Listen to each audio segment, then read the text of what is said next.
Hello viewers and subscribers, welcome to my YouTube channel, that is Jupiter Linked.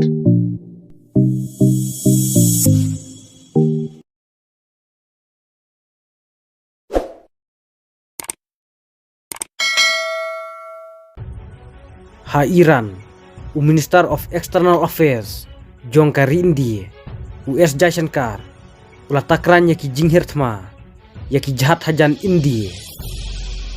US Jaishankar, ulah ai ka jinya thuk ka baslur, hakapur badon ka jinya lang bad Minister of External Affairs, Jong ka Iran, Hossein Amir Abdullahian.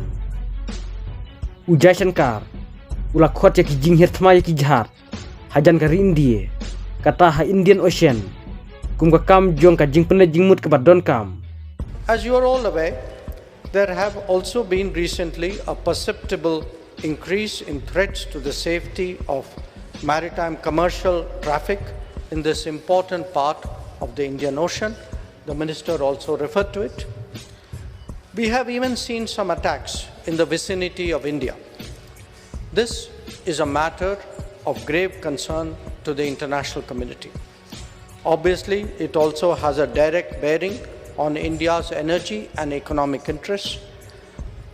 This fraud situation is not to the benefit of any party, and this must be clearly recognized. Hakawi kaliang, Minister jong ka Iran, ulakan tho ya ka US bat ya ka UK, ya ki jinga shrut ki ba purstat, na weishawe, bat ula kerpat ya ki neki arteli kiri.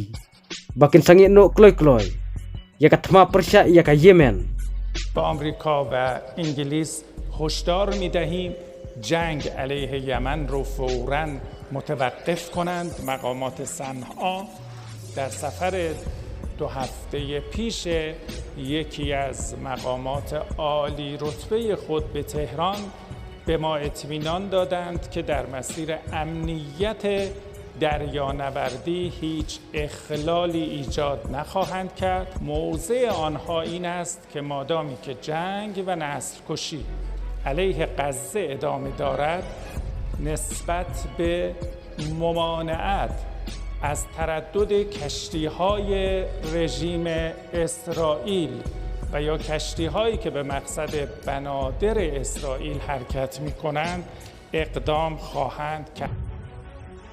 Ka jinya kren jong ka India bat ka Iran, kalong ka badon kam, namar kalong ka bor shalendet jong ka jinya le persya, jong ki hudis haresi. Ka India kam shomla join bat ka US, banya le persya ya ki hudis, nre kala takran ya ki jinghirtma ya ki jahat. Ka India, kala kermen ban penduna ya ki jinya ka jejaka, da ka jinya rab jong ka Iran, ka badai ka parlok breaks jong ka India. Ka jinya kren ka badon kam, jong ka India bat ka Iran, kalong namar basa ka weka jahat, kalasya hirtma haretsi.